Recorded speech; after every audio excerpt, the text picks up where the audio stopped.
Good evening, ladies and gentlemen. Today, on the occasion of World Tourism Day, I would like to extend a very warm welcome to all our participants, dignitaries, and our highly esteemed speakers to the online interaction on creating synergies, boost domestic demand, and rebuild tourism, organized by the IMC Chamber of Commerce and Industry.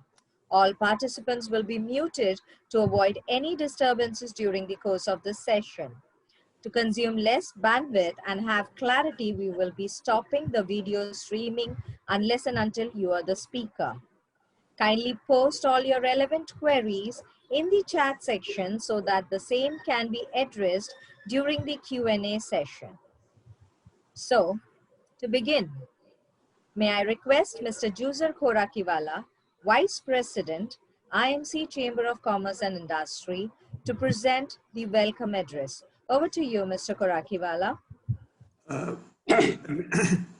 Thank you, ladies and gentlemen. A very good evening and a warm welcome to all of you. Sir, your video, A warm welcome once again. I'm delighted to deliver the welcome address for the online interaction on creating synergies, boost domestic demand, and rebuild tourism, organized by the IMC Chamber of Commerce and Industry through its Tourism and Hospitality Committee.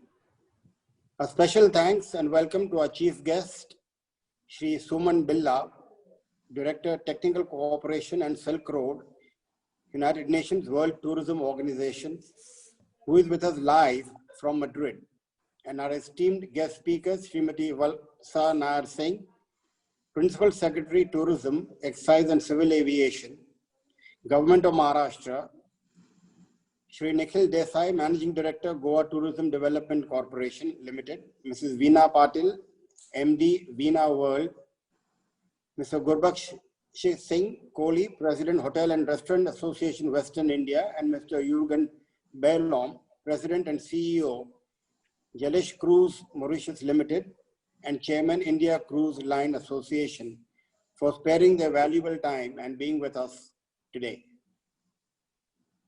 Today is the World Tourism Day. The theme of this year is tourism and rural development. It was chosen to celebrate the unique role that tourism plays in providing opportunities outside big cities and preserving cultural and natural heritage all around the world.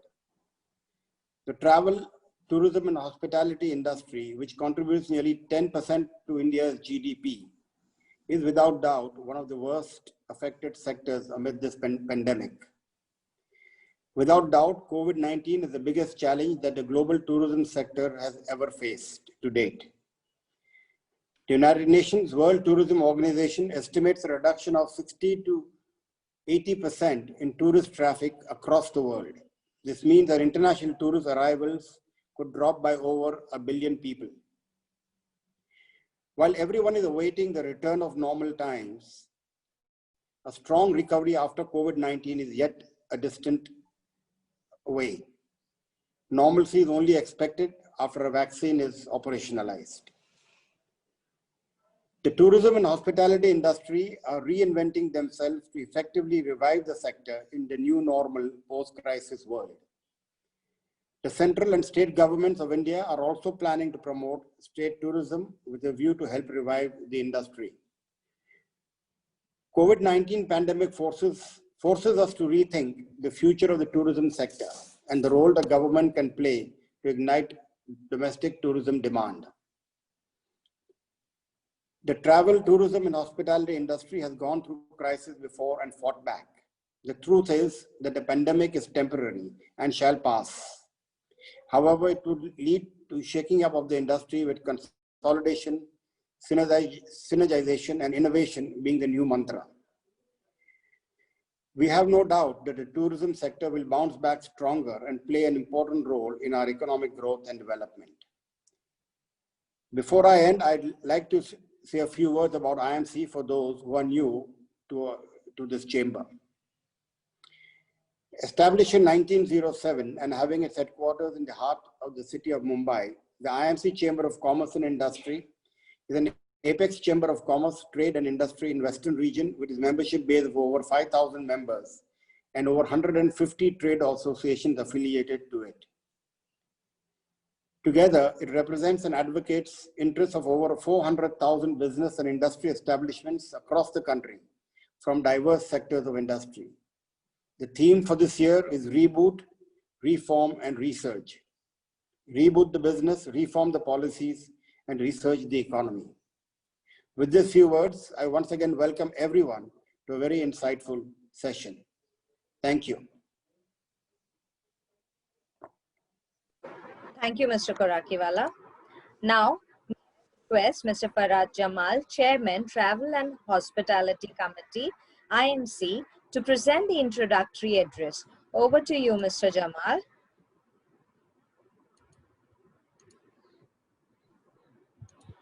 Is it again muted? Yes, sir. Yes. Good evening, everybody. Firstly, let me start by wishing everybody a happy World Tourism Day.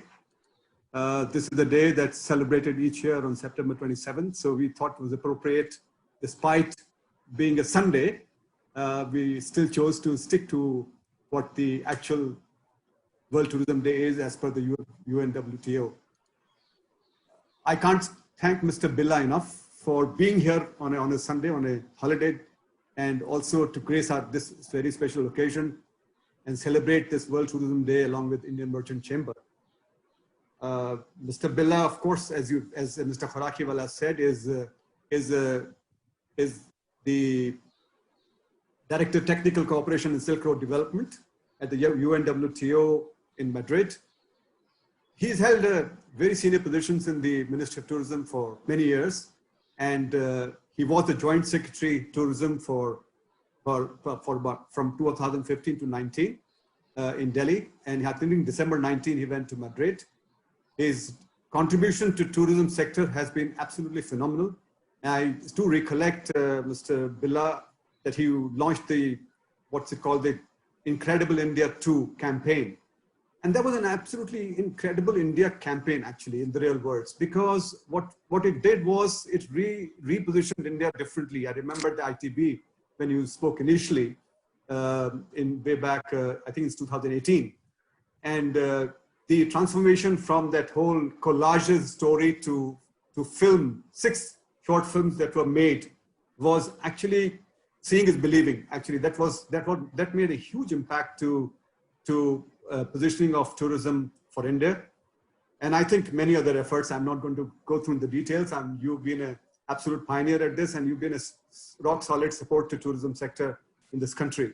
And most of the stakeholders actually have strongly relied on your foresight, your vision, and your pragmatic approach to tourism. That's the most important thing, because while you can have a lot of thoughts, but I think pragmatism, to have things from just the dialogue to action, I think you have also put many things to action. I know that. So with these few words, I just want to also welcome you again. To let you know that also during Mr. Billa's time, I think our budget, even on marketing, which has been a very important element of tourism positioning, the marketing, I think, was almost doubled during that period, because the kind of positioning that we required and the kind of monies we required for making those wonderful films and all the collaterals that are required was absolutely essential. So thank you very much again, Mr. Billa. And I also want to welcome all the panelists who are there today with us and all our attendees who are there today to listen to you and to hear the panelists later. Thank you very much, and over to you, Mr. Billa. Thank you very much, Farhad, for those kind words of introduction. I would like to thank the IMC for hosting this program on World Tourism Day to commemorate how important tourism is, not just for the world, but more so for the country. And I'm indeed delighted to be here. My best wishes to everybody on the occasion of World Tourism Day. Mahatma Gandhi said many decades ago, he said, "For travel is the language of peace." I think since then we have realized a lot more that tourism can do. Not only have we realized that tourism is a powerful tool for building bridges of understanding between different people, but it also is a very powerful tool in ensuring development and economic prosperity for people, especially for those who are the most vulnerable in society. Um, some of the things that tourism can do, and with a lot of panache, is that it can address the issues of equity, it can address the issues of gender balance, it can create avenues for youth to get employment in the sector. It also allows for a diverse workforce, which means people like retirees, people like housewives can also come and work in the tourism sector according to their convenience. And most importantly, it center stages the community at the heart of tourism. And which is why when the United Nations General Assembly came out with the Sustainable Development Goals, we realized quickly that all the 17 SDGs are supported by the tourism sector. I don't want to read through all of those 17 goals, but they can very clearly be summarized in a formulation that I like to call the 5 Ps. And I think tourism is essentially about making sure that these 5 Ps are addressed adequately in all the activities that we do. And the 5 Ps are people, planet, prosperity, peace, and partnership. And I think if we get these 5 right, and in our framework of development, if we take care of these, I think tourism can indeed be a very powerful tool to help our country to come out of several problems that it has. In 2014, shortly after the Prime Minister took over, he called us and then he said that why don't you do this thing called Bharat Parv, which is basically on the sidelines of the Republic Day and the Independence Day. He said it's about showcasing India to the Indians. We need to tell our fellow countrymen what the diversity is and how we do this. So when we started it off, we had organized it in Delhi, and we got cultural troops from all the various states. We got food from the different states, which was served at the venue, on handicrafts, and we set it up. And a couple of years later, the Prime Minister called us again and he said that is good, but the time has now come to center stage tourism in the national consciousness. And which is how the idea of Paryatan Parv was born. And he said that you need to take the time between Dasara and Diwali and do activities all across the country which highlight tourism, and not just from a consumption perspective of on how good it is for people to travel within the country, but also to highlight as to what are the benefits that tourism can bring to the society and to the economy at large. And that was how Paryatan Parv was born, and then it now continues to grow. And I think it is the single most important evidence we have of the mainstreaming of tourism on the national agenda. Now, one of the things that we all realize is that India is hugely punching below its weight when compared to its potential. One way to understand it is that India receives about 11 million international tourists. But we compare that with something like a city-state like Dubai, which draws in 13 million. We understand that for a country of India's size, for a country of its potential, of its diversity, we are receiving far too less tourists than what our potential really holds. And I think we need to understand the Indian market and see as to how we need to redefine it. So if you roughly scan the market, I think we are doing 2 segments well. We are doing the luxury segment, which is, I think India delivers the best luxury product that there is in the world. And we are also doing the low end of the segment, which is backpackers or near about there. But we are missing out the mid-market segment, which is essentially the $80 to $100 per night segment, where the numbers actually are most of the critical masses. And I think that is something that we need to build up as we go along to bulk up the numbers on the tourism side. But in order to be able to do that, we need to do 4 things well. The first is hygiene. And because when a traveler comes to India, he's going to expect a certain level of hygiene, which is in line with international standards. And I think we need to fix that. And Swachh Bharat Abhiyan is an initiative in the right direction. The second is when tourists of this nature come, they're not going to be looking at chauffeur-driven cars. They are mostly going to be using the infrastructure that you and I use, which means they're going to use our metro trains, our buses, our trains, our taxi cabs. So I think all of this infrastructure is something that needs to, sort of build out to be able to complement that. And I think the rapid strides that the country has been making in the past few years, I think we're on the right direction. The third that we need to do is ease of travel. And I think it's very important for people when they come to India to be able to travel in a hassle-free manner, to get the information at one place and be able to travel from place to place without the least amount of hassle, with as much clarity as can be predicted. And the fourth, and I think the most important thing that people of this bracket would need to be given is trust. And I think it just not just means that security, but it also means that a tourist should be comfortable that he's not going to be taken advantage of while he is, traveling in India. And I think that calls for a cultural change. And I think all of us as stakeholders need to do our part to make sure that that happens.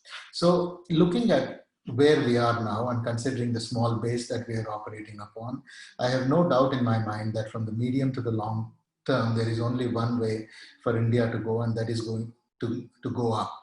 And there is absolutely no doubt that India is going to grow and grow strongly in the tourism space over the next several years.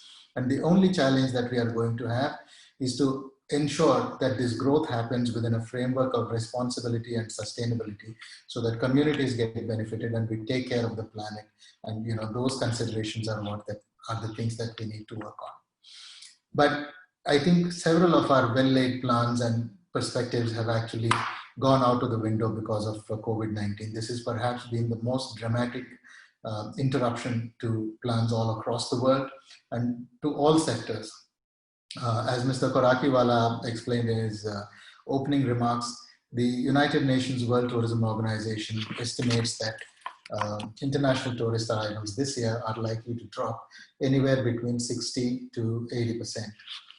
What this means in number is that we are going to see 1 billion less travelers. In terms of tourism exports, we are going to see $1 trillion less. And in terms of job losses, which is the most important indicator, we're going to see something like 100 million to 120 million job losses on account of COVID in this year alone. The global economic cues are also worrisome because the International Monetary Fund predicts that this year the global GDP is likely to contract by 4.8%, and it estimates that the rebound will happen anywhere over the next 2 to 3 years. Now, one way to understand the impact of COVID is to look at it from a historical perspective. In the year 2003, we had the SARS epidemic, and that resulted in a reduction of international tourist arrivals by 0.4%. In 2009, we had the global economic crisis. And at that point of time, the international tourist arrivals dropped by 4%. But today, we are looking at a drop of 60 to 80%. Now, this is something that no business can have a contingency plan for to tide over this, nor can any government be able to handhold this industry to be able to navigate it without any pain. We have seen that in the last quarter, India's GDP has dramatically contracted by 23.9%, even though the following quarter is looking strong. But that is something that we know that the economic situation because of COVID remains impacted. Mr. Korakiwala also mentioned about the vaccine and how things will go back to normal once we have the vaccine. But most of the experts in the world are more or less agreed upon two elements. The first on the vaccine is that it is not going to be a sterilizing vaccine. And what that means is that unlike the vaccine that we take for polio or for smallpox, once you take the vaccine, you're not likely to catch the disease at all. With COVID and at the present evolution of the vaccine that we are likely to have, you might catch COVID, but the rate of mortality is going to be reduced dramatically. So the disease is probably not going to go away like a silver bullet because of the vaccine. The second element that we also need to be cautious about is about deployment of the vaccine, because caught between vaccine nationalism and with economic inequalities, which means that the poorer people who might be more vulnerable might actually take a considerable amount of time for the vaccine to be able to reach to them. So I think these are two things that we need to keep in mind, which means that it's not going to be a situation that we thought that it would be at the beginning of the pandemic, that once we have the vaccine, the world will quickly go back to normal. So I think we should be we should brace ourselves to expect this to linger a little longer. So what this means in terms of delayed recovery is that the businesses will stay in suspended animation for a little longer. And for several of them, the biggest challenge is to keep their head above the water to see as to how they can, survive under these conditions. And banks also are lending, and we see this more and more evidence of this all across the world, especially in economies which have opened up their tourism sectors like Spain, Italy, etc. That banks are also becoming reasonably risk averse in the sense that they want to lend money to those who have some amount of liquidity, but more importantly to those who have a business plan for the future and for the changing circumstances, how they will be able to take their business forward. So I think most of the businesses in India that we have now, it's not going to be the situation as it was before.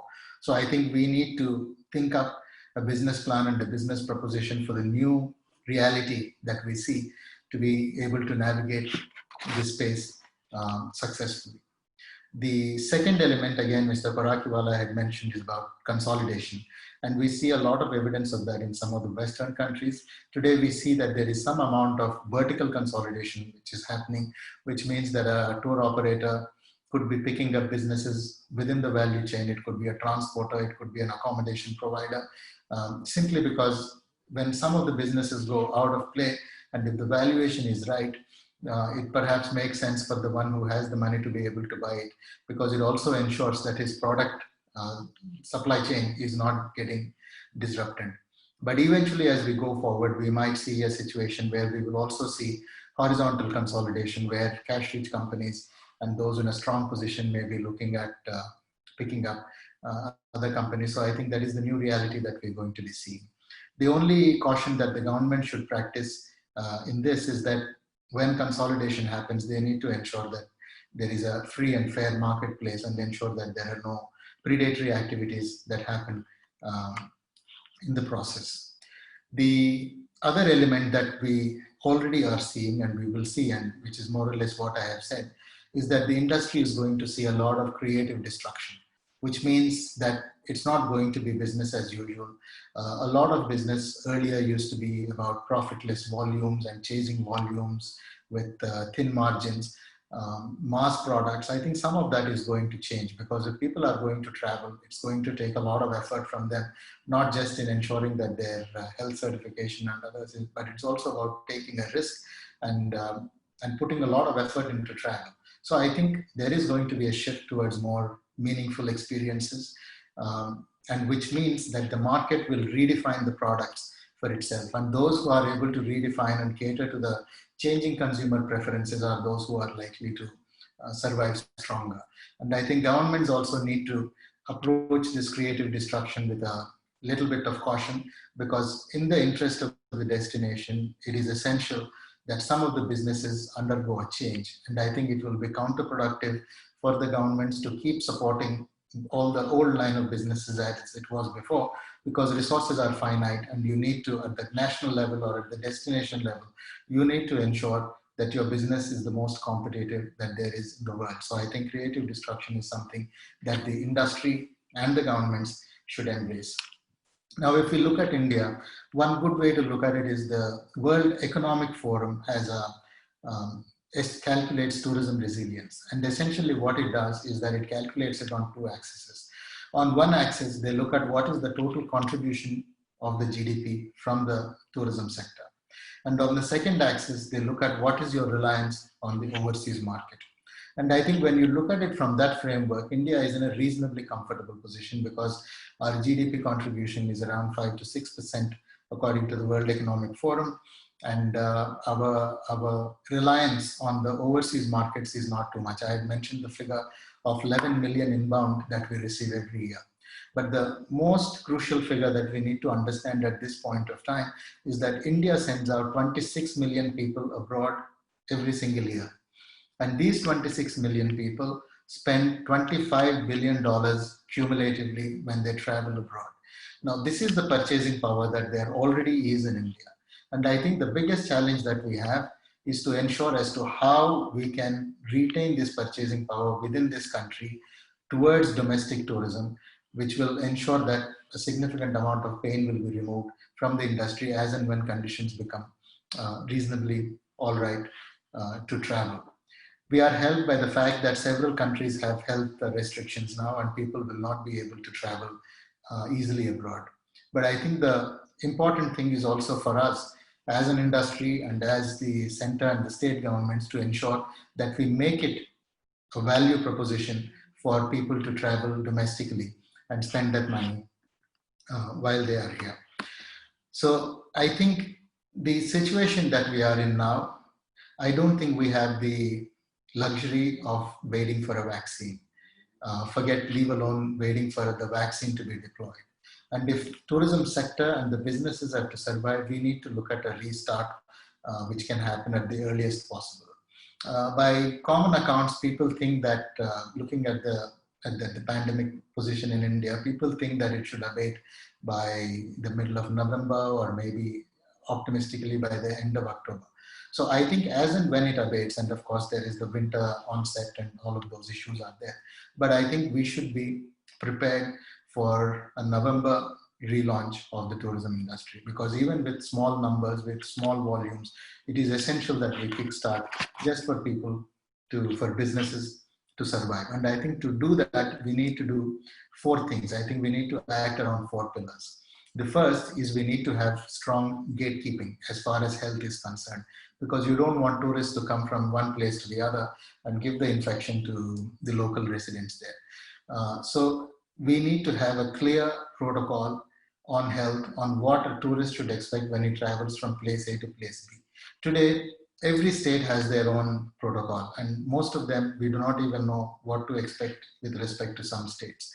So the first thing that we need to do is to harmonize all these protocols, make it productive, and make it predictable so that a tourist, when he travels, he should know what is to be expected. If it is required that we do a PCR test or a rapid antigen test, so be it, do that test. But don't quarantine the person he is there, and don't tell the person that you come and then quarantine him once he has arrived. So these are some things that we need to do. We need to have a framework of health protocols in place which are harmonized across the country for domestic tourism to happen when we restart. The second element is to have strong safety and hygiene protocols, which means that we need to have protocols in place right from the touch point that the tourist arrives in the airport, to the hotels, to restaurants, even to the places of interest where he goes to, and even to the detail of the public washrooms that there are, because we need to reassure the traveler that when he travels, he's not going to catch the virus and all due precautions are taken. It is said that the important thing is not to kill the virus, but the most important thing is to kill the anxiety in the traveler that he is going to be safe when he travels. So I think we need to have strong protocols in place, follow them up strongly, but even more importantly, we need to communicate effectively that these protocols are in place and are being followed to reassure the traveler. The third thing that we need to do is have a limited approach by focusing on some key destinations. It's very difficult for us to say that all of the country is safe, you can travel. It's very difficult even for a large state like Maharashtra to say the whole state is safe for you to travel. I think the important thing for us to do is to cut your cloth according to your coat, pick up a few key destinations and work backwards to make them completely safe. And if we succeed, that experience can be used to ramp up in other destinations. And that is one way we need to approach it with a little bit of caution, but we need to approach it with a sure-footed approach. Because if we open up everything and if we have to retrace our steps, it will be a big, it will be a big setback. And therefore, to be able to avoid it, I think it's important for us to choose our challenge wisely, do it well, and then keep replicating. And the fourth pillar that we need to work on is to develop strong synergy with aviation. And I think if there is any other sector which has been equally affected or as badly affected as tourism, it is the aviation sector. And there has never been a time than the present where both tourism and aviation need to work together closely for mutual survival. Globally, when we look at how the space is opening up now, we think that countries which have a strong link up with aviation are going to do well, like the Middle Eastern economies. because they will be able to bundle together the airfare, accommodation costs, sites, etc., into one comprehensive package, and that makes it easier for travelers to make that decision. And I think in India, we have a strong aviation sector, but the synergy between the tourism and the aviation operators is not so strong.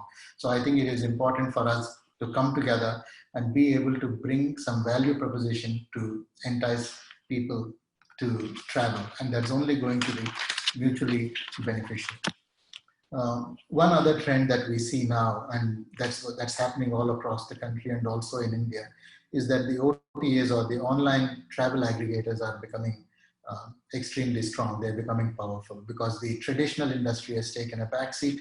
Most of the business that is now happening is going on online. That is a trend that will happen. That's what technology is playing out to. But one of the things that you also need to understand is that OTAs also have the ability to switch destinations at the flick of a switch. So we need to, that is the new reality. So I think we need to work with OTAs strongly, engage with them, but we should also be careful about what they can do, and therefore you will need to reorient yourself to be able to work within that framework.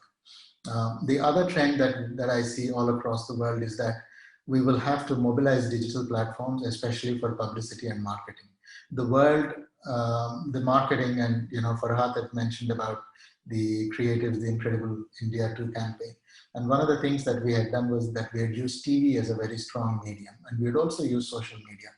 A couple of weeks ago, one of my colleagues checked on the YouTube platform, and he has said that the films, each of them individually have crossed 5 crore views. So he said, have you seen that? And that's a sort of a first. It was pleasantly surprised. But I think the communication as we used to learn earlier, that is over. I think print and TV are not going to work now because the carpet bombing approach will not work. Today, there are very specific groups of people who will travel, and people from very specific geographies are likely to travel. And I think you need to do a very intense campaign, which can only happen on digital platforms. So I think we need to engage and mobilize digital platforms like never before. And another thing that I would like to strongly advise all the governments and the industry is that you need to have a platform or a destination level communication, which will have people from the government as well as from the industry, because it's not enough for communication to go at the India level to say we are safe or you can travel, or for a large state like Maharashtra to say. I think when you do it at the destination level, which is supposing, say, just for example, I say if there is Fort Cochin, and if we have a government and an industry body which is giving live updates to travelers on how things are shaping up and whether things are safe, I think it goes a long way in reassuring travelers and also to restore confidence in prospective travelers. So I think a destination level communication strategy is important, and I think both the government and the industry to do together. And the last point that I would like to leave you with is that is a disturbing trend that we see across the world that's happening in several markets, is the issue of deep discounting. Because businesses are falling prey to give deep discounts just to ensure that their liquidity problems are resolved. And that is a business compulsion, and we fully understand that. But we also need to understand the other side of it, is that once you discount deeply, then that will become the new normal, and people start expecting that pricing of the product. And eventually, when you want to move it back to its original value proposition, that's going to be a little bit of an uphill climb. So while discounting needs to happen, I think that is something that we need to approach with care and caution. So that's largely some of the thoughts that I had. I think that if we are able to restart tourism in the next few months, certainly by the end of the year, I think we should be in a reasonably good position, and especially if we are able to mobilize our domestic purchasing power for the domestic markets. And I think in a year or so down the line, when we see that the prospect of COVID becoming a distant memory, I have no doubt in my mind that India will emerge as a very strong player in the tourism sector and will rightfully rise to take its place amongst the Committee of Nations. I thank you all for a patient hearing, and I would like to thank IMC again for giving me this opportunity to speak on the occasion of World Tourism Day. Jai Hind. Thank you very much, Mr. Birla. I think that was outstanding. We couldn't have asked for more. And, and everything was so insightful and absolutely what you call crisp. And what you've actually addressed is the real problems of tourism across, not just India, but globally, and also solutions. And those solutions are actually very important because I think we all work, and sometimes these are in silos, they don't work together and don't talk to each other, various bodies and institutions. And I think you've made a very good points there. Excellent talk, Mr. Birla. We're very, very grateful. We will just play a short film, which is from the UNWTO. There's a short film that we will play. And may I request you to stay on for some more time, if you have time, please. Thank you very much. Thank you. Shelby, would you play the film? Yes. So we have this special message received from on the occasion of World Tourism Day from Mr. Antonio Guterres, Secretary General of United Nations, on policy brief on tourism and COVID-19. Yes, video please. Tourism is one of the world's most important economic sectors. It employs 1 in every 10 people on Earth and provides livelihoods to hundreds of millions more. It boosts economies and enables countries to thrive. It allows people to experience some of the world's cultural and natural riches and brings people closer to each other, highlighting our common humanity. Indeed, one might say that tourism is itself one of the wonders of the world. That is why it has been so painful to see how tourism has been devastated by the COVID-19 pandemic. In the first 5 months of this year, international tourist arrivals decreased by more than half, and some $320 billion in exports from tourism were lost. Overall, some 120 million direct jobs in tourism are at risk. Many are in the informal economy or in micro, small and medium-sized enterprises which employ a high proportion of women and young people. The crisis is a major shock for developed economies, but for developing countries it is an emergency, particularly for many small island developing states and African countries. For women, rural communities, indigenous peoples, and many other historically marginalized populations, tourism has been a vehicle for integration, empowerment, and generating income. Tourism is also a key pillar for the conservation of natural and cultural heritage. The fall in revenues has led to increased poaching and habitat destruction in and around protected areas, and the closure of many World Heritage sites has deprived communities of vital livelihoods. It is imperative that we rebuild the tourism sector, but it must be in a way that is safe, equitable, and climate-friendly. Transport-related greenhouse gas emissions could rebound sharply if recovery is not aligned with climate goals. Supporting the millions of livelihoods that depend on tourism means building a sustainable and responsible travel experience that is safe for host communities, workers, and travelers. To aid recovery, I have identified 5 priority areas. First, mitigate the socio-economic impacts of the crisis. Second, build resilience across the entire tourism value chain. Third, maximize the use of technology in the tourism sector. Fourth, promote sustainability and green growth. And fifth, foster partnerships to enable tourism to further support the Sustainable Development Goals. Let us ensure that tourism regains its position as a provider of decent jobs, stable incomes, and the protection of our cultural and natural heritage. Thank you.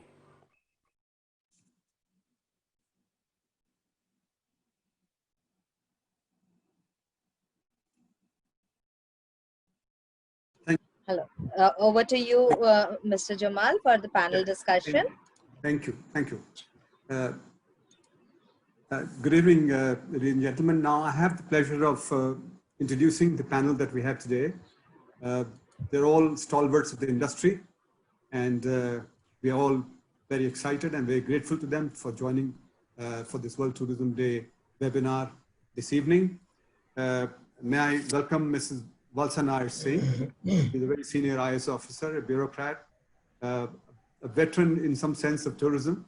She has handled tourism in Maharashtra very successfully over the years and has been like a rock solid support to tourism over the years. She is also one of those individuals who the industry really leans on and goes to when and the industry really needs someone to talk to. And we love her approach of being receptive, being accessible. And of course, she's one of the brightest minds as far as we know. And she's handling three other important responsibilities, which are also related to tourism, which is fantastic, possibly for Maharashtra. And I think other states should do that, because she's handling aviation, excise, and also culture. All three interrelated responsibilities or activities with tourism. And so we are very grateful to you, Ms. Valsanar Singh, for joining us. May I also have with us Jürgen Bailom. He is the president and CEO of Jalesh Cruises. He is a veteran in the cruise line industry. He was the chief operating officer for international cruise line industry for many, many years, and has been again one of those very, very strong people as far as the cruise line industry is concerned. Royal Caribbean Cruise, I forget that. Actually, Royal Caribbean Cruise is what he was looking at. He's also a hospitality professional in an earlier career, and has an experience for over 30 years. So, and we are very fortunate to have him head the Jalesh Cruises in India. This is the first cruise line business of that scale. And warm welcome to you, Jürgen. Thank you very much for being with us. Then we have Veena Patil, Managing Director for Wiener World Travels. You know, she's again, I would say, a lady of substance, because handling over 1,000 employees and 100,000 customers, and woman of great grit and vision and determination. Actually, she's of course been awarded many recognitions and accolades for her work that she's done. As she says, she's a lifelong learner. They've just recently opened their office. We're waiting to hear from her what they've done to be in terms of preparedness. And of course, it's one of the largest travel companies in India. Then we also have with us Mr. Gurbakh Singh Kohli, who's been the past president for HRAWI. He's been past president as in 2 days ago, actually. So he is now the vice president of Federation of Hotel, Restaurant Association of India. A strong hotel and restaurant experienced individual, and has been a voice of the industry for last 1 year, one of the most difficult periods for the industry. And he is handled absolutely brilliantly. And I think the entire committee, and I know I've been hearing all the right noises, and he has knocked the right doors. And we are very, very pleased to have Gurbakh Singh Kohli ji also on this panel. And thank you very much for being here. We unfortunately had Mr. Nikhil Desai also on the panel, but he had to drop out for personal reasons and last minute, and we unfortunately can't have him today.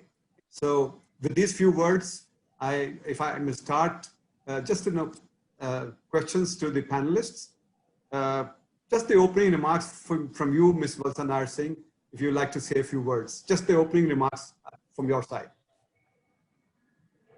Thank you, Farad. Always a pleasure to meet you, even virtually, and look forward to the times when we can, meet each other in person. And also a very good panel which you have here, and also a large number of participants. And so thank you for inviting me. I just joined in the last part of Suman's very, very well articulated and delivered keynote address. Suman is always a pleasure to listen to, because he's somebody who has probably the the longest field experience in Kerala as well as in Delhi in the national level. Back to Maharashtra perspective, I think, we were actually just got back from our World Tourism Day celebrations, and it was like, I felt bad, to have a World Tourism Day celebration when you're all in mask and you're trying not to touch somebody, keep your distance. Quite depressing, but I am very sure that it's a very short-lived pandemic and we'll be out of it. Nevertheless, what we have done in Maharashtra is to use this time to sort of build on our strengths and to identify our weaknesses. So we think this is the time when we need to consolidate all the infrastructure uh, we have, and to identify those destinations and where we need to sort of strengthen the infrastructure work. This is the time where we need to look at the policies which would help in building the tourism sector post COVID, or rather within COVID times itself, because I don't want to plan for post COVID because we don't know when that's going to be. So we have to adapt to it and build our policies in which the new normal would be, the way the new normal would be. So what the department here has done has worked on a whole lot of new policy innovations, which would be part of the new normal. For one, we have just launched the beach shack policy, because we have a long and beautiful coastline and we've never really sort of regularized or had a formal policy for beach shacks. So we have now put it in a legal framework on what are the to-dos and the don't, and it's also permissible under the CRZ rules. So next to the beach shack policy, we have just launched the agro tourism policy. Now, when you look at the post-COVID trends, you find that short holidays and holidays which are nearer to your home, they are going to be the ones who have to sustain this sector. So, and also you want the rural tourism, which again, which national, the motto of the tourism day. So we are working, just launched this agro tourism, which will be more about incentivizing farm stays and rural homestays, etc., etc. And I think this is the opening remarks and really shouldn't go much further and get into a whole lot of things that I'm doing. So I would just love to hear what other panelists and then maybe contribute later. Thank you. Thank you, Ms. Nat. Thank you. Uh, uh, if I may call, I call him Gogi actually, so I'll address him as Gogi. Gogi, it's opening remarks from you. Good Singh Kohli. Gogi, are you there? Yeah. Thank you. Yeah. Can you hear me? Yes. Well, thank you, Farhat. And it's a pleasure to be here. Thank you, IMC. Good evening, everybody. Good evening, Mr. Billa. Good evening, Madam. Always a pleasure. Last few days, last few months, we've been absolutely involved with this pandemic, attending so many webinars. I think everybody's become an expert at all statistics. So I will not pour some more and add to your agony. I'll just take it straight. I think firstly, enough negativity has been there. We need to start getting positive. And we know the Indian industry to be very resilient, and they always find an opportunity even in a crisis. So having said that, we all know how badly this pandemic has actually hit the entire industry. What we need to do is we need to see right now what are the measures to be adopted. So just to give you a brief note about ourselves. I represent the FHRAI and the HRAWI, which is the voice of the hotel and restaurant industry, and the apex body of hotels and restaurants in India, as well as in Western India, which is the 6 states of Maharashtra, Gujarat, Goa, Chhattisgarh, MP, and the union territories of Daman, Diu, and Silvassa. Out of around 50 million employed by the hospitality and tourism industry, the hotel and restaurant sector accounts for 35 million, or around 12.5% of the total employment generated in the country. This is supporting jobs directly and indirectly across India. And all talk about revival, etc., is meaningless if businesses perish. Therefore, survival is right now the most important factor. In this, there is a public and government, as well as the public-private partnership, which has a very large role to play.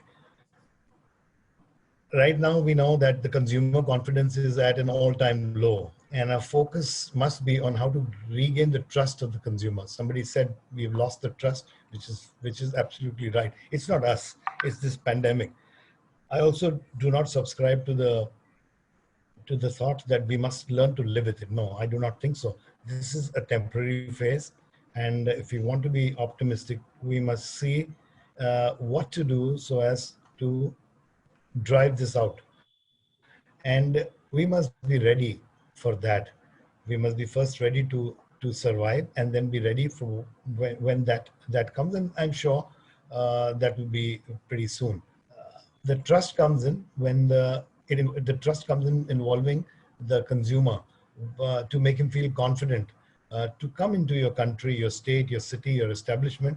And that means a display of steps taken to keep the consumer safe. Safety is what everybody's fearing now. People have stopped traveling. We know that, of course, there are lockdowns, and owing to this pandemic, long haul travel is not going to happen until we get a vaccine, and God knows when there's going to be. So a short haul travel, or road travel, where one can travel by road, by car, 2, 3, 4 hours, 5 hours from where you are. That is going to be your focus. Inbound travel, 28 million, 22 million outgoing, 11 million inbound. How we need to capture those who go out of the country within our country. If we can do that, I think it's a win-win situation. We all know that the Can I just pandemic is not interrupt? So, unprecedented. can I come back Yeah, to you after the questions? sure, sure. Yeah, Huh? yeah, sure. So just the quick remarks, and then we have lots of questions for everybody. Yeah. Okay. Sure, Thanks go very ahead. much. Thanks very much. Thanks for the opening remarks. Thank you. Veena, for you, just quick thoughts as an opening thoughts. Yes, I especially represent tourism domain, and I wish everybody a happy World Tourism Day today. And thank you, Mr. Billa, because that was very insightful information, and whatever was in mind was very much covered by him. So we are really grateful. About tourism, what he said, most of the things are really valid, practical, and thought over. So what we feel is like he just said that online is thriving, but traditional is little bit in a problematic mode. I think everything will work because India is a touch and feel country, and where everybody is needed as far as tourism is concerned, because online portal, because we are like online, offline, and traditional kind of a company, and we do have a turnover, big turnover, as far as tours are concerned. So I think everybody has a share, and everybody can have uh, pie, and nobody should get worried about it. Definitely online will have an advantage, but offline also will be very strong, because people will need more hand holding than ever before now onwards. And what people have seen, like what has happened to travelers all over the world and within India when they got stranded. So I think both in hand is going to work hereafter. Thank you, Veena. Jürgen, are you there? Just the opening comments from you, Jürgen. Firstly, I apologize. Jürgen is also the president of the Indian National Cruise Liner Association, INCLA. He's also the boss of that. Sorry about that, Jürgen. I should have mentioned that. No worries at all. Namaste. Thanks very much for having me. Happy World Tourism Day to everyone. It was very enlightening to listen to all of you.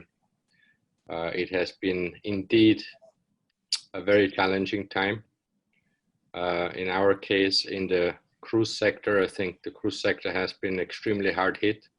There's not a single ship sailing almost until today. A couple of ships recently just started in Europe. Having said that, there's a lot of positive to take out of this unfortunate situation. A lot of learning, a lot of great ideas, a lot of new technology, a lot of new things which we can do better in the future, which is going to help us for sure.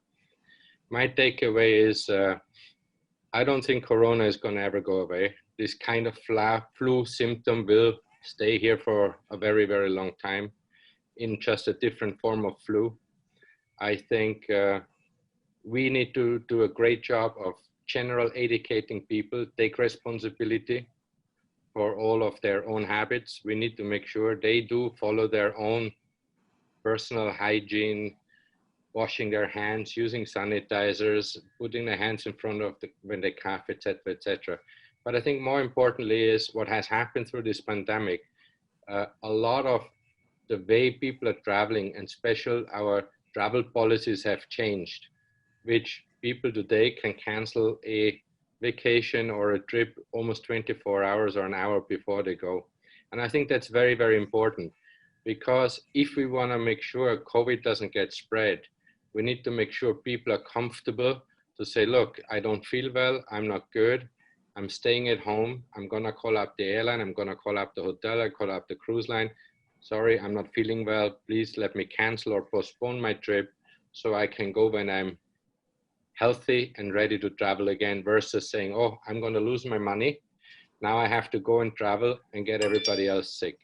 So in general, we have built great SOPs. We work very closely with the government, and we are extremely excited to get started again. And I'm all for Incredible India. I think India is a beautiful country. I believe most of the Indians did not see their own country. You have the third largest coastline in the world. And I think there's great opportunities to come out. I would like to start forgetting about COVID-19. I want to move forward. I want to get started. I want to be positive. I want to continue to create jobs. And the best way, I cannot see in a better place to do it than here in India, out of Maharashtra, and with all the Indian people. Thank you, Jürgen. That was very optimistic and very positive. I must say you brought back some positive energy. Thank you. I'll go back to Ms. Valsanar Singh. I mean, you're working with two very young, dynamic ministers, Mr. Aditya Thackeray and Aditi Thackeray. They're full of energy, and they have lots of ideas. And I was hearing him, was it yesterday, and he spoke brilliantly, and so did the Minister of State. Just wanted to ask you, what are the new policies that the government is coming up with in terms of not just finding new locations, but also promoting new things like agro-tourism, like you said, beach shacks. You mentioned about, Mr. Thackeray, of course, was very sweet to mention about things like grape picking and strawberry picking and mango picking. I mean, those could be interesting things. And of course, things like a live events board and investment, separate committee for investment and so on. So just tell us more about that, please. It's, I'm working with two young ministers, both one is 30, one is 32. And they have such infectious energy that someone like me, I am really trying my best to keep up with them in their energy levels. But they both are so sincere, and they're full of ideas, and they have traveled around the world. They have seen everything. So it could not be better than that in working. It is unfortunate that, COVID also came around the same time, but I think we are making an opportunity out of COVID now. Now the policies, as he said, one is beach shack. Of course, I said this is like regularizing and having beach shacks within a framework. Like we would have choose the location, we choose the design, and it will promote the tourists to come hang around, promote local cuisine, all the rest what is there. Next to the agro policy is more about allowing the farmers to have an alternate income. So like the minister said that if you are a fruit farmer, if you have a mango farmer, a chiku farmer, strawberries which Mahabaleshwar has, and mango which Konkan has, chiku which Danu has. So you can combine that and make it into a farm stay experience. So you could go fruit picking, come back, help them to make it a jam, and there could be outright sale also allowed in the venue. You could have the local cuisine, the local culture. So it could be a nice, either a 1-day trip or a 3-day trip, and the department will do the entire marketing and the capacity building for that. So we are looking at not only the traditional agriculture of farming, but looking at fruits, all the horticulture. It could be fisheries, animal husbandry, and all aspects of farming are tied into it. And since mangoes is something which Konkan is famous, we could have Like Wimbledon has strawberries and cream, same way we could tie up, make it into some kind of a mango event in which you have different savories of mango being served. Try to make that into a festival around the mango and have more and more farm stays. And we have actually more than 100 such farm stays in the state, but we have made them, brought them under a policy in which they also get incentivized for being it. And then there's a regular framework and they get registered. And then you will have entire details will be on our website for people to do the booking and traveling. It will be government registered. That is one concept of that. And to make them more viable, we have made it mandatory for all educational trips in the state to have it into one of these locations. So these farm stays would have rooms. They have a minimum of 4 rooms, and if it's a big unit, they can also have dormitories for students. So we think that for the viability, it's a win-win, because if the students should come to know what's farming about, what you read in the books, you go there and do it yourself, help the farmer. So we think it's not only going to give an alternate income, it's going to give a safe tourist destination as well, and also give the young generation an opportunity. These are the two policies which have already been come, and there are 2 more policies which are now in the public domain. We have the adventure tourism policy, which is in the public domain, as well as the caravan policy. Now, when we did a post-COVID, the new trends in travel and tourism, 2-3 things came up. One thing was that it's going to be short vacations, which are going to be the in thing, 2 days, 3 days. And they're not going to be like planned months in advance. It's you decide on Wednesday and you take off on Friday. So it's a shorter duration trips, and even the decision making is going to be short. And secondly, it could be to destinations that are closer to the place you live. You don't want to avoid long travel. So these 3 trends we worked out. So then we said, you're safer to drive your own car, you want it to place close by, then a caravan actually fits the entire bill. So we have now come with a caravan policy in which the private caravan owners are encouraged to come and do the business here. We fix the caravan route. The state will take a lead and make the caravan parking base. And we're also speaking to irrigation department and forest department, because they hold some of the most scenic locations in the state. It could be within the forest where construction is not permitted, but one could park your caravan there. And we are tying it up with the camping policy as well. So we're just trying, these are all post-COVID innovations which we are trying. And then coming to investment. See, though it is COVID time, we have done some very, very good MOUs and lease dates in the last month. We have signed a final lease date, which the Indian Hotels Company for a 5-star hotel in Shiroda, which is in Sindhudurg district. And we have the second 5-star hotel with Fomento, which we are just in the process of doing the lease date. So, and we have also signed an MOU again with Thriving Holidays, who are bringing the Indian Hotels Group into Tadoba as well. So there are 3 5-star hotels which have tied up in this COVID times also.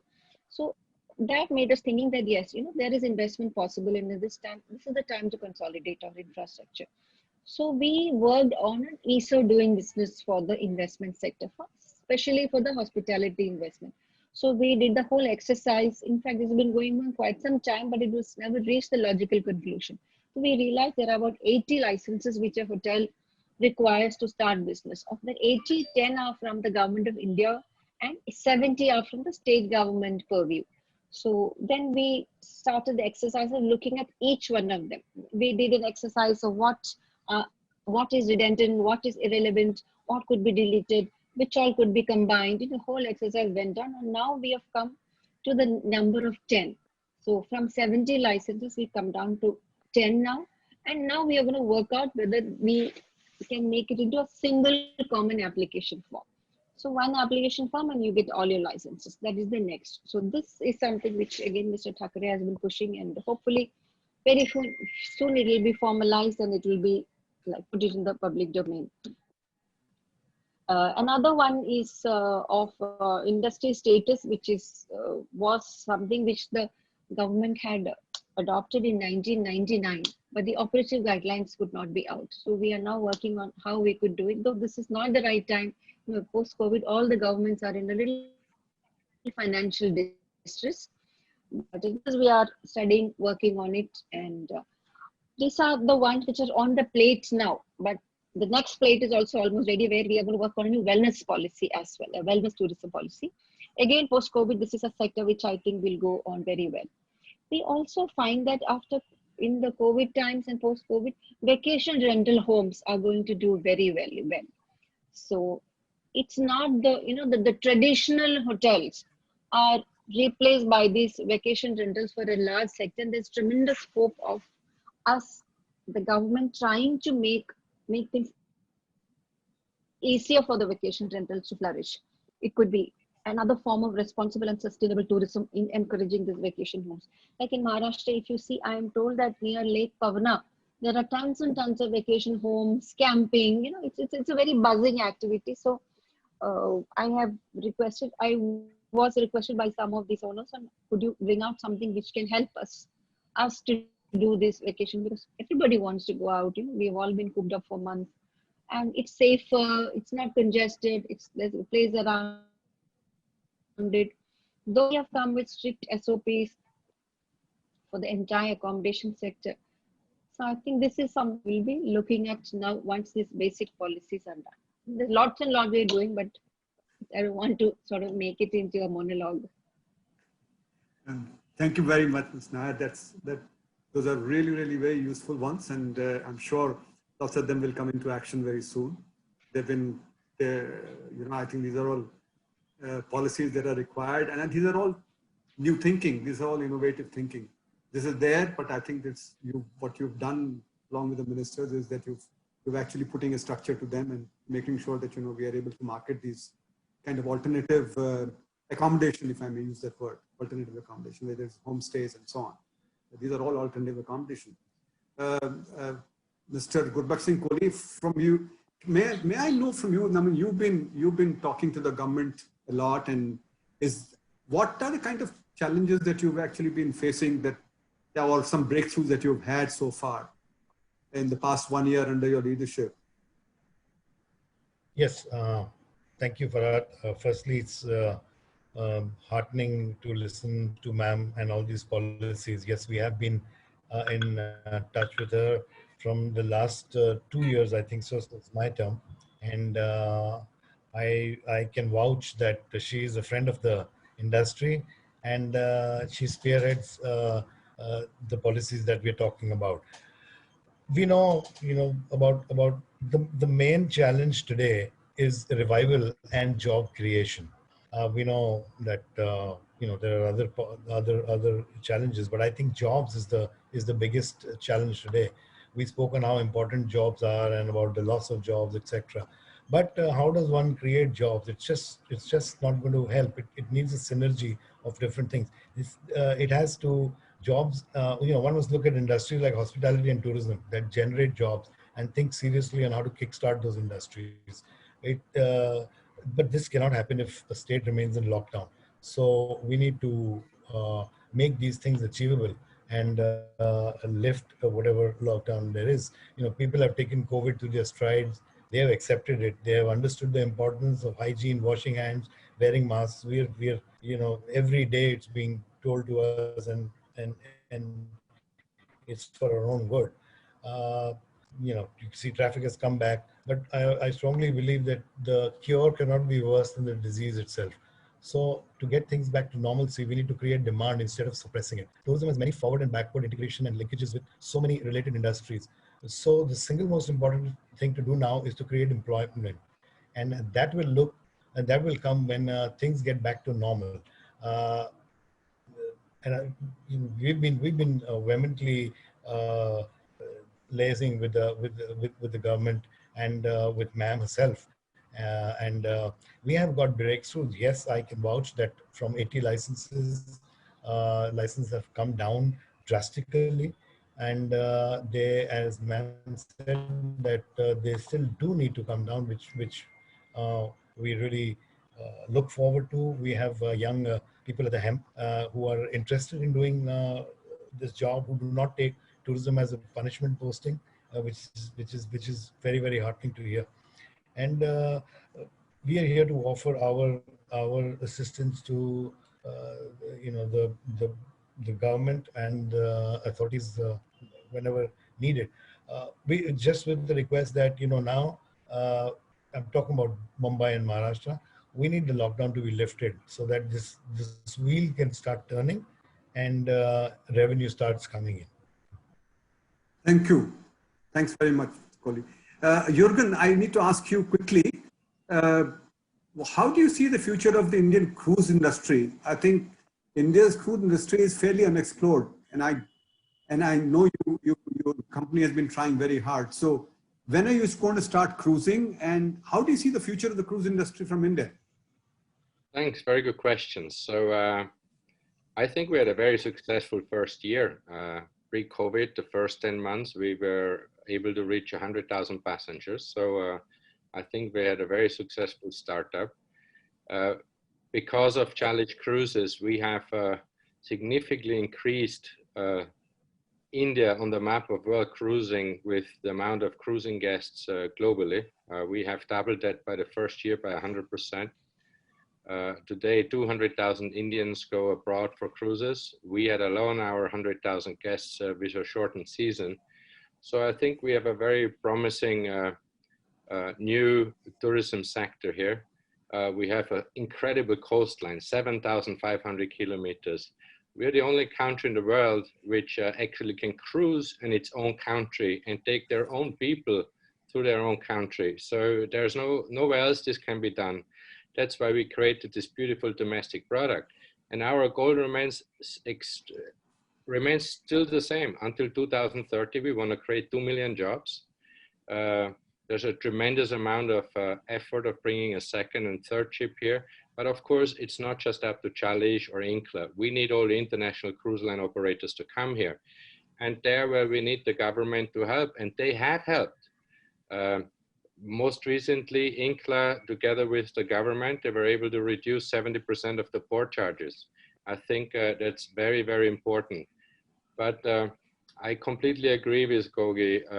We need to open up. I have the luxury to live very close to the shopping mall here in Mumbai. I go there yesterday, I went there today. The shopping mall is full. People are walking around with bags, they're going shopping, they're ready to go out, they wanna go out, they wanna do that, and they wanna do the right thing. I think locking up everyone, I think exactly what Gogi said. If we don't open up very soon, we have much more casualties because of being in lockdown than we have actually because of the virus itself. Going back to cruising, I think we've been working and talking to the government weekly.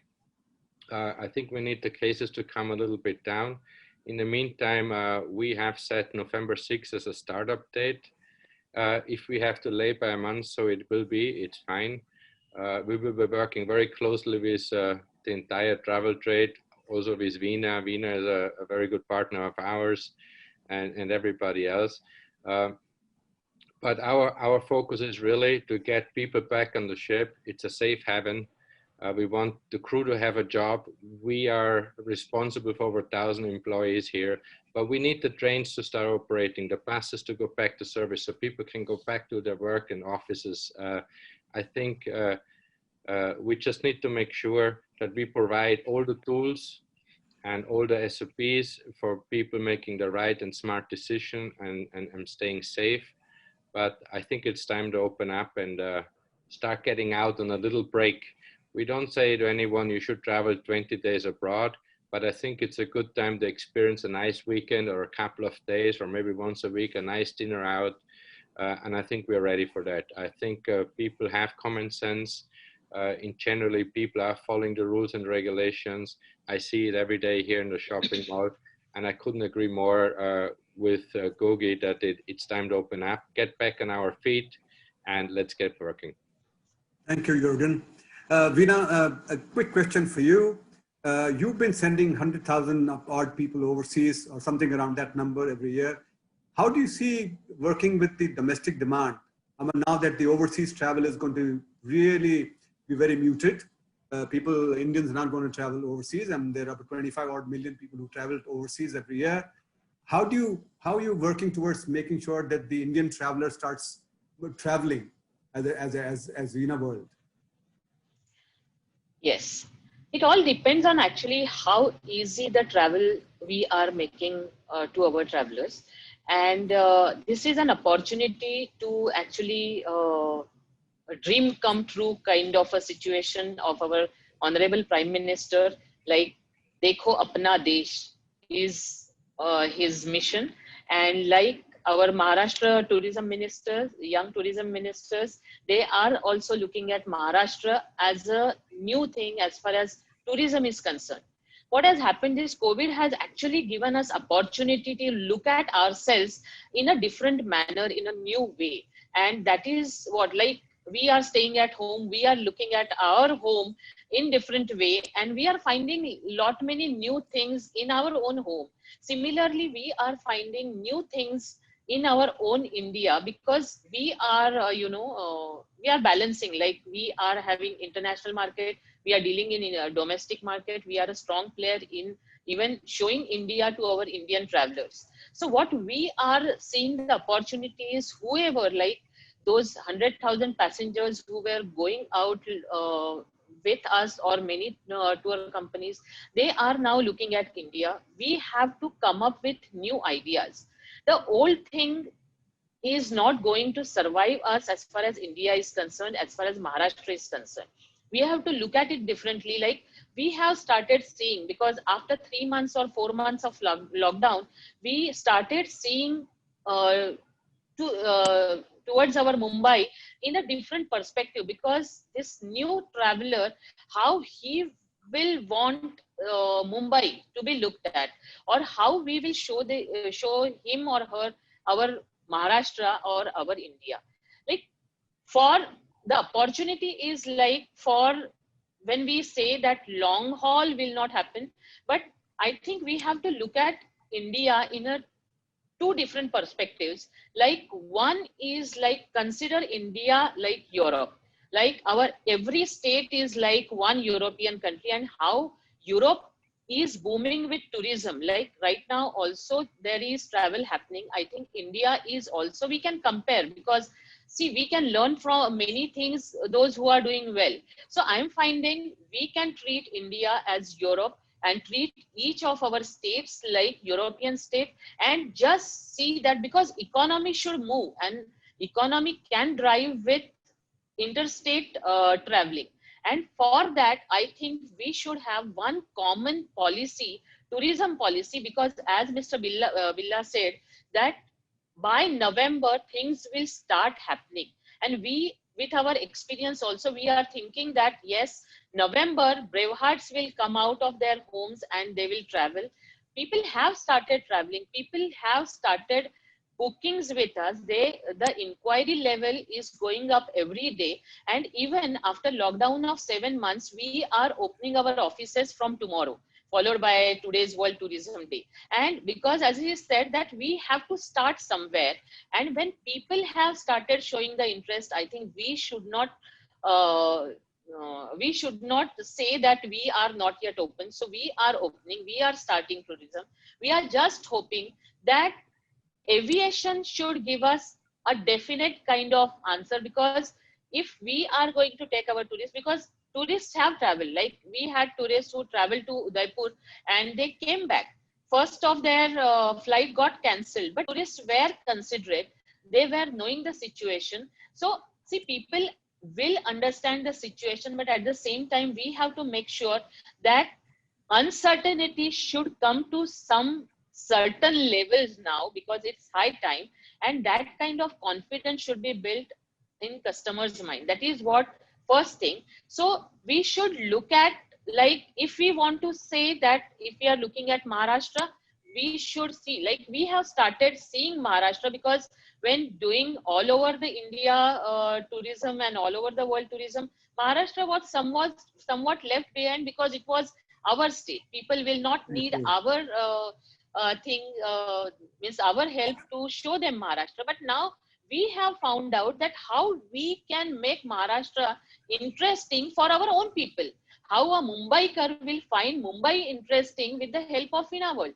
That is what we are trying to find out, and we are looking at our own state, our own Mumbai and our own country in a different perspective. And I think, see, online portals will sell hotels and transport and other things, but experiential tourism will happen through all traditional ways. And I think there is a lot of potential for all the tourism people and travel agents and tour operators, and they should have that kind of a confidence on their own trade, and they should actually start thinking about it. Instead of losing confidence, I think this is the time to look at something different, something innovative, something creative, and that will actually survive all of us, because sustainability is going to be very, very important. If you are sustaining this particular patch, I think nobody will stop you in future, and that is what is very important. And Thank you, we Wiener. are starting like a torchbearer, and I think industry also will, because alone we can't take it ahead. Entire tourism industry should now come in that particular role, and they should start, because with everybody's efforts we will actually contribute and we will rebuild this industry. Thank you, Veena. Thank you for this. Just closing remarks before I open for Q&A. There are some questions in the chat box from our attendees. Ms. Singh, just a closing remark from yourself, please. Ms. Valsanar Singh, just closing remarks, that's all. I want to really thank Veena Patil for her remarks, and I think it's a really big encouragement for us to know someone like you having these views, and I think we should work together to make Maharashtra the next best thing in India. I don't know whether you're aware, we had done a small series called Discover Maharashtra on our Facebook page and all the social media. So that was something as we realized that it's time for the people in the state to discover our own state. We go to the Sistine Chapel and we just go wow about it. But Ajanta Caves is something which is, I think, even more magnificent than that.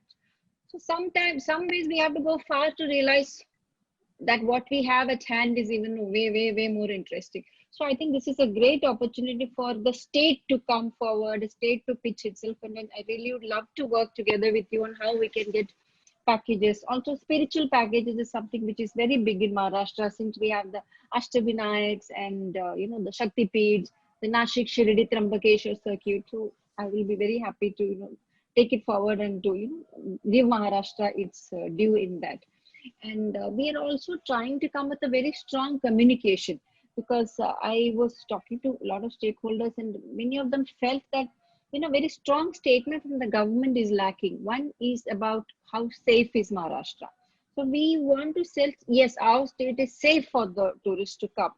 Of course, with Mr. Gurubaksh won't agree because the restaurants are still closed. But despite that, we are still safe. Yes. And maybe another thing which we need to look at, I think, is uniform quarantine rules. Because if you come by road, we have a set of different rules. If you come by rail, different rules. And if you come by air, you have a different rules for the quarantine. It's while Karnataka has no rules, while Rajasthan has different set of, so that's a little confusing for the tourists, I feel. So we are working on that also, in which we have uniform rules, and then would be how to restore the traveler confidence. So we have the SOPs, and we're also getting deeper into how to build that trust and build that also the resilience, which the other speaker had pointed out. And I think we can all work together, and I think the sense of camaraderie and collaboration which we have will really take us forward. And restaurants opening is something which the government is yet to take a stand on it.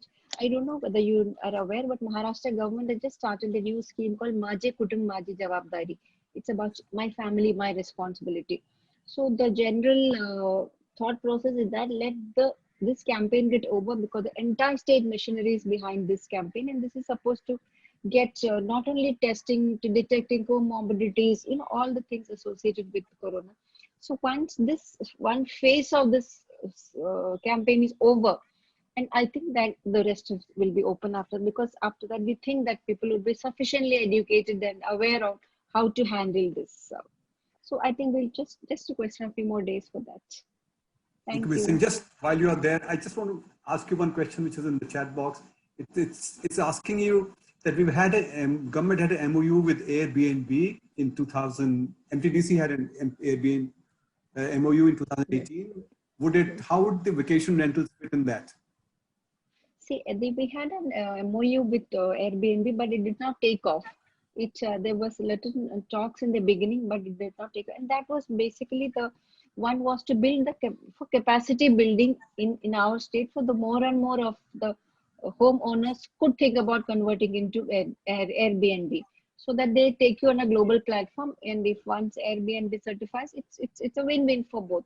But somehow there was a series of training sessions done by Airbnb, but beyond that the MOU did not take off. But now we are reviving that MOU once again, mainly for the agro-tourism policy, because we want their inputs to make this agro-tourism owners. We want them to, to be able to market it better, to able to present the best, be able to do the best in hygiene, only for the traveler confidence. So we are roping in Airbnb again to help us with the agro-tourism.